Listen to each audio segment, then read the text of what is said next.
नमस्कार। आकाशवाणी जयपुर अजमेर से प्रस्तुत है प्रादेशिक समाचार।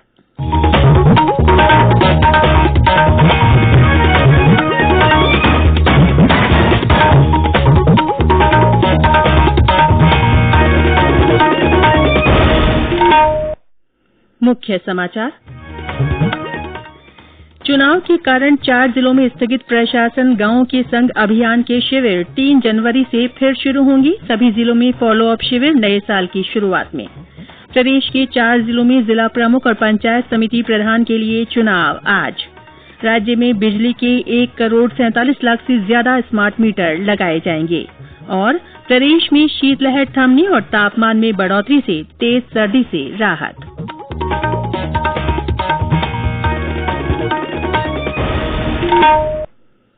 समाचारों के साथ मैं रितिका गुप्ता। देश कोविड-19 के खिलाफ लड़ाई में 150 करोड़ टीकाकरण की उपलब्धि हासिल करने की ओर अग्रसर है। कोरोना के नए वेरिएंट के समाचारों ने चिंता को बढ़ा दिया है। इसीलिए हम अपने श्रोताओं से अपील करते हैं कि जल्दी ही दोनों टीके लगवाएं और अन्य लोगों को भी टीके लगवाने में सहायता करें। कृपया इन 3 आसान उपायों का पालन अवश्य करें। मास्क लगाएं, 2 गज की सुरक्षित दूरी बनाए रखें, हाथ और चेहरा साफ रखें। कोविड से संबंधित किसी भी जानकारी और मार्गदर्शन के लिए राष्ट्रीय हेल्पलाइन नंबर 1075 पर संपर्क करें। और अब समाचार विस्तार से। बारां, कोटा, करौली और श्रीगंगानगर जिलों में चुनाव के कारण स्थगित प्रशासन गांवों के संग अभियान के शिविर अब आगामी 3 जनवरी से शुरू होंगे। मुख्यमंत्री अशोक गहलोत की अध्यक्षता में कल जयपुर में हुई राज्य मंत्रिपरिषद की बैठक में यह निर्णय किया गया। बैठक में बताया गया कि सभी जिलों के पंचायत समिति मुख्यालयों में जनवरी और फरवरी में फॉलोअप शिविरों का आयोजन किया जाएगा। प्रदेश के 33 जिलों की 10,571 ग्राम पंचायतों में प्रशासन गांवों के संग शिविरों के माध्यम से करीब 10 लाख पट्टों का वितरण किया जा चुका है। कैबिनेट बैठक में राजस्थान शैक्षिक सेवा नियम 2021 में संशोधन सहित कई महत्वपूर्ण निर्णय भी किए गए। कैबिनेट ने माध्यमिक और उच्च माध्यमिक विद्यालयों में बेसिक कंप्यूटर अनुदेशक और वरिष्ठ कंप्यूटर अनुदेशक के पदों की भर्ती के लिए संशोधन की अधिसूचना के प्रारूप को मंजूरी दे दी है। इस निर्णय से कक्षा 9 से 12 तक की कंप्यूटर शिक्षा के अध्यापन के लिए शिक्षक उपलब्ध हो सकेंगे। मंत्रिमंडल ने राज्य कर्मचारियों को राजस्थान सेवा नियमों के अंतर्गत दिए जाने वाले अध्ययन अवकाश के नियमों में संशोधन को भी मंजूरी दी है। प्रदेश के 4 जिलों कोटा, बारां, करौली और श्रीगंगानगर में जिला प्रमुख और पंचायत समिति प्रधान का चुनाव आज होगा। इसके लिए सुबह 10 बजे से नामांकन पत्र भरने का काम शुरू होगा। इनकी जांच के बाद दोपहर 1 बजे उम्मीदवारों की सूची जारी होगी और उन्हें चुनाव चिन्ह आवंटित होंगे। अगर जरूरी हुआ तो दोपहर बाद 3 बजे से शाम 5 बजे तक मतदान होगा। इसके तुरंत बाद नतीजे घोषित कर दिए जाएंगे। उप जिला प्रमुख और उप प्रधान का चुनाव कल होगा। प्रधानमंत्री नरेंद्र मोदी आज वाराणसी में विभिन्न विकास परियोजनाओं का शुभारंभ करेंगे। वे वाराणसी के कारखियों में उत्तर प्रदेश राज्य औद्योगिक विकास प्राधिकरण फूड पार्क में बनास डेयरी संकुल की आधारशिला रखेंगे। इस डेयरी के निर्माण पर लगभग 4 अरब 75 करोड़ रुपए खर्च होंगे। इससे रोजाना 5 लाख लीटर दुग्ध प्रसंस्करण हो सकेगा। साथ ही ग्रामीण अर्थव्यवस्था मजबूत होगी। श्री मोदी वाराणसी के रामनगर में दुग्ध उत्पादक सहकारी संघ के लिए बायोगैस आधारित बिजली उत्पादन संयंत्र की आधारशिला भी रखेंगे। और अब आजादी का अमृत महोत्सव से जुड़े समाचार। आजादी का अमृत महोत्सव।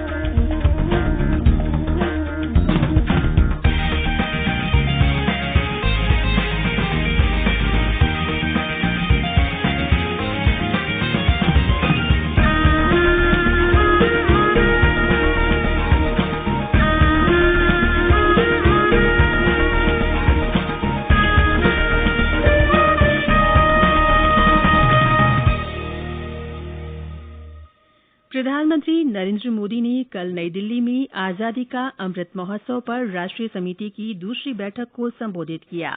बैठक में श्री मोदी ने कहा कि अमृत महोत्सव ऐसे समय में मनाया जा रहा है जब पूरा विश्व कोविड संकट से गुजर रहा है और भारत भी अछूता नहीं है।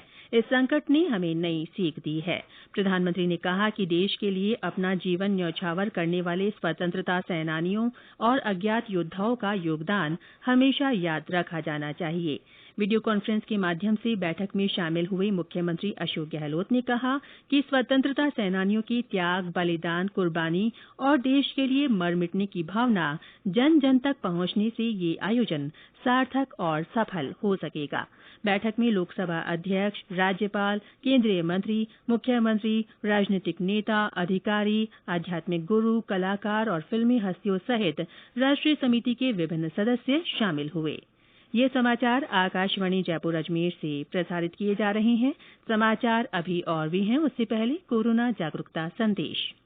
चलो मिलकर एक शुरुआत करें, चलो एक फैसला आज करें, मास्क नहीं तो टोकेंगे, कोरोना को रोकेंगे, चलो एक इरादा करते हैं, चलो कुछ वादा करते हैं, मास्क नहीं तो टोकेंगे, कोरोना को रोकेंगे। प्रादेशिक समाचारों में फिर से आपका स्वागत है। प्रदेश में बिजली के 1,47,00,000 से ज्यादा स्मार्ट मीटर लगाए जाएंगे। मुख्य सचिव निरंजन आर्य की अध्यक्षता में बिजली आपूर्ति की विश्वसनीयता और गुणवत्ता में सुधार को लेकर कल जयपुर में हुई बैठक में यह निर्णय लिया गया। मुख्य सचिव ने बिजली क्षेत्र की परिचालन क्षमता और स्थिरता बढ़ाने और वाणिज्यिक हानियां कम करने पर चर्चा के बाद अधिकारियों को आवश्यक निर्देश दिए। जयपुर डिस्कॉम के प्रबंध निदेशक नवीन अरोड़ा ने बताया कि विद्युत आपूर्ति में सुधार, छीजत रोकने और अन्य कार्यों के लिए खर्च का 42% केंद्रीय विद्युत मंत्रालय वहन करेगा। प्रदेश में कल कोरोना संक्रमण के 19 नए मामले सामने आए, जबकि 18 लोग ठीक हुए। सक्रिय मामलों की संख्या 218 हो गई है। सबसे ज्यादा 87 मरीज जयपुर जिले में हैं।